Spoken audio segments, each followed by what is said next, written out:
Bismillah, alhamdulillah, wassalatu wassalamu ala rasulillah, la hawla wa la quwata illa billah, amma ba'd.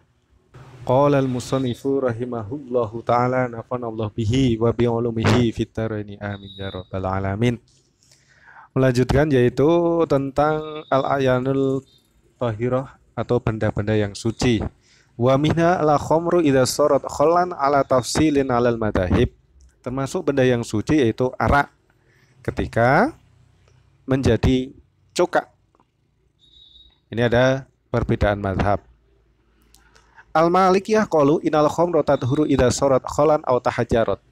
Pertama, Malikiyah mengatakan bahwa arak itu suci apabila menjadi cuka dengan sendirinya atau mengeras. Khamrun itu adalah perasan anggur. Walau kana kulun minha bi fi'li fa'ilin. Jadi menurut Malikiyah atau mazhab Maliki, khamr atau arak atau perasan anggur itu bisa menjadi suci ketika menjadi cuka atau mengeras. Meskipun dilakukan oleh seseorang, maksudnya dalam perubahan menjadi cuka atau mengeras itu ada kesengajaan atau kemasukan batu atau dikasih sesuatu, yang penting bukan barang najis saja. Kalau kemasukan najis ketika menjadi cuka, proses menjadi cuka, maka tidak bisa menjadi suci. Adapun tempat atau wadahnya khamr yang berubah menjadi cuka itu hukumnya suci mengikuti khamr yang berubah menjadi cuka. Kalau menurut Hanafi, al-Hanafiyatu qalu. Kalau menurut Hanafi, mazhab Hanafi, khamr atau arak itu hukumnya suci ketika sudah menjadi cuka. Tandanya hilang rasa pahitnya dan sudah lagi tidak memabukkan. Kalau sudah seperti itu, maka khamrnya hukumnya menjadi suci. Meskipun dalam perubahan menjadi khol atau coka itu ada kesengajaan. Meskipun dengan cara dimasuki sesuatu seperti batu atau kerikil atau obat tertentu yang penting bukan najis. Seperti garam atau air, itu tidak apa-apa, maksudnya tidak mempengaruhi dalam proses menjadi sucinya arak. Wa kadza bi iqatin nari indaha. Begitu juga ketika khamr diletakkan di dekat api. Kemudian khamr tersebut pahit-pahitnya hilang dan tidak memabukkan, maka hukumnya menjadi suci. Itu Hanafi. Wa idza ikhtalatal khamru bil khal, apabila khamr atau arak campur dengan cuka dan rasanya menjadi asam, maka hukumnya suci. Ini menurut Hanafi ya. Jadi kalau Hanafi itu mengatakan ada satu ember khamr atau arak, terus kemasukan khol atau coka, dan rasanya yang satu ember itu menjadi asam, kecut, maka hukumnya menjadi suci meskipun khamrnya itu lebih banyak. Walau akongat fil asirah fa'roh, apabila dalam perasan anggur itu kemasukan tikus, kemudian langsung diambil, dibuang sebelum tikus itu membusuk, dan kemudian asirah atau perasan anggur didiamkan sehingga menjadi khamr. Setelah menjadi khamr didiamkan lagi, kemudian menjadi coka, maka hukum cokanya itu suci. Itu menurut Hanafi. Sekarang Syafi'iyah. Asy-Syafi'iyah qalu. Kalau Syafi'i atau madzhab Syafi'i mengatakan la tadhurul khamru illa idza sarat khallan bi nafsiha. Khamr tidak suci kecuali berubah menjadi coka dengan sendirinya. Dengan syarat tidak kemasukan najis ketika proses menjadi khol atau coka. Apabila kemasukan najis, maka hukumnya najis. Walau nuzingat anajasa fil hal, meskipun najis tersebut itu diambil seketika, tetap tidak bisa menjadikan khol atau cuka itu suci. Wa bisyarti ala yusahibah tahirun ila takholol, dan dengan syarat ketika menjadi khol atau menjadi cuka itu tidak kemasukan benda suci, kecuali memang benda suci tersebut tidak bisa dijaga atau memang sulit untuk menghindarinya, maka tidak apa-apa.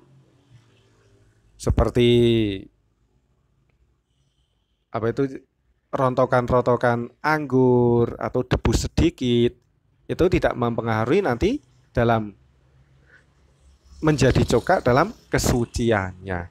Jadi kalau mazhab Syafi'i, khomer bisa dihukumi suci ketika menjadi coka dengan sendirinya, tidak kemasukan najis pas waktu proses menjadi khol atau sebelum menjadi khol. Qobla takholul berarti sebelum menjadi khol, menjadi coka.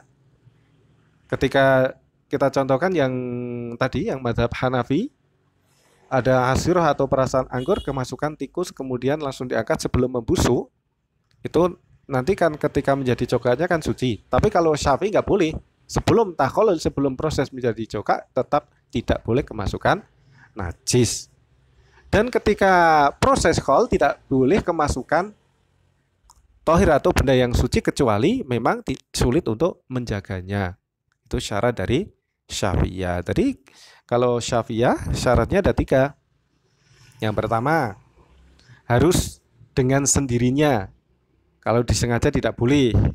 Ada arak, terus ingin dirubah menjadi coka, kita masukin apalah, masukin benda lah, masukin air lah, masukin khomer, masukin coka, itu tidak boleh. Yang kedua, sebelum menjadi takholul itu tidak kemasukan najis terlebih dahulu. Kalau kemasukan najis bagaimana contoh yang tadi, itu tetap tidak bisa menjadi suci.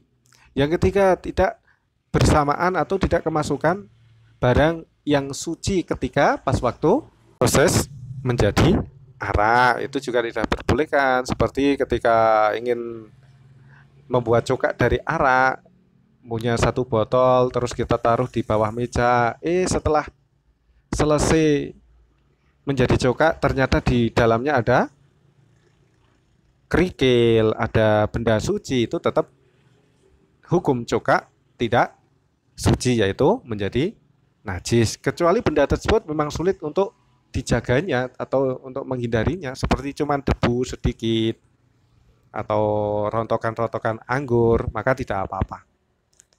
Adapun ina atau bejana atau wadah itu mengikuti khomernya. Ketika khomer itu menjadi cokak dihukumi suci, maka wadahnya, tempatnya juga suci. Contoh 1 ember khomer atau arak. Ketika dimasukkan ke ember kan masih berupa khomer. Terus ketika sudah mulai didiamkan, kemudian menjadi cokak, maka 1 ember tersebut cokaknya suci, arak embernya pun juga dihukumi suci. Jadi kesimpulan mazhab Syafi'i ada 3 ya, sudah saya jelaskan tadi. Yang pertama, berubah menjadi cokak dengan sendirinya. Yang kedua, sebelum takholul atau proses menjadi arak tidak kemasukan najis meskipun langsung diangkat najis tersebut. Yang ketiga, tidak bersamaan atau tidak kemasukan benda suci pas waktu takholul atau proses menjadi cokak. Tapi bedanya, kalau pas waktu proses kemasukan benda suci, kok benda suci tersebut langsung diangkat, itu tidak apa-apa. Maksudnya ketika menjadi cokak maka hukumnya menjadi suci. Kalau menurut Hambali, al-Hanabila tuqalu tadhurul khamru idza sarat kholan bi nafsiha. Arak itu bisa menjadi suci dengan syarat menjadi cokak dengan sendirinya. Walaupun atau meskipun dipindah dari tempat yang kena matahari ke tempat yang teduh, atau sebaliknya dari tempat yang teduh dipindah ke tempat yang kena sinar matahari. Itu hukumnya suci meskipun tanpa inak, meskipun tanpa wadah. itu akan menjadi suci dengan sendirinya. Dengan syarat tidak ada kesengajaan merubah menjadi cuka. Jadi seumpama saya punya satu ember arak atau khamr di dalam rumah, terus saya pindah ke depan rumah, terus 1 minggu kemudian khamr tersebut sudah nggak ada rasa pahitnya, tinggal rasa asamnya. Nah, itu menjadi suci karena sudah menjadi cuka.